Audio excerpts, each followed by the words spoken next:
ক্রিকেটারদের বাৎসরিক চুক্তি নবায়ন করেছে বাংলাদেশ ক্রিকেট বোর্ড। বিসিবির নবায়ন করা ছেলেদের ক্রিকেটে 2026 সালের চুক্তিবদ্ধ সব ক্রিকেটারদের মধ্যে একজনও নেই এ প্লাস ক্যাটাগরিতে। তাসকিন আহমেদ 2025 সালে এই ক্যাটাগরিতে একমাত্র ক্রিকেটার হিসেবে থাকলেও এবারের চুক্তিতে তাকে রাখা হয়েছে এ ক্যাটাগরিতে। আবার মুশফিকুর রহিম এ ক্যাটাগরিতে থাকলেও নতুন চুক্তিতে তাকে রাখা হয়েছে বি ক্যাটাগরিতে। বিসিবির নতুন এই বাৎসরিক চুক্তিতে 4টি ক্যাটাগরিতে আছে 29 ক্রিকেটার। বিসিবির চুক্তি অনুযায়ী এ প্লাস ক্যাটাগরি ক্রিকেটারদের সর্বোচ্চ মানদণ্ড। এই ক্যাটাগরিতে একজন ক্রিকেটার বাংলাদেশি টাকায় 10 লাখ টাকা বেতন পান। ঠিক এর পরের এ ক্যাটাগরির ক্রিকেটাররা বেতন পান 8 লাখ টাকা, যেখানে এখন তাসকিনের পাশাপাশি নাম আছে টেস্ট, ওয়ানডে ও টি-20 ফরম্যাটের ক্যাপ্টেন নাজমুল হাসান শান্ত, মেহেদী হাসান মিরাজ ও লিটন দাসের নাম।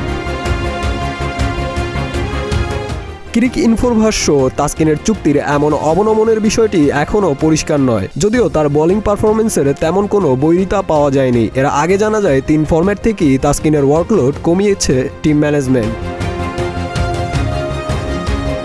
ওয়ানডে ক্রিকেট থেকে মুশফিক 2025 সালে অবসর নিয়েছেন। এরা আগের চুক্তিতে এ ক্যাটাগরিতে থাকলেও 2 ফরম্যাটে খেলা মুশফিক এখন বি ক্যাটাগরিতে। তার সাথে আছে টেস্ট ক্রিকেটের নিয়মিত মুখ তাইজুল ইসলাম, মমিনুল হক ও সাদমান ইসলাম সহ আরও 10 জন ক্রিকেটার। বিসিবির এই ক্যাটাগরির ক্রিকেটাররা বেতন পান 6 লাখ টাকা। এরপরের সি ও ডি ক্যাটাগরির ক্রিকেটাররা বেতন পান 4 ও 2 লাখ টাকা।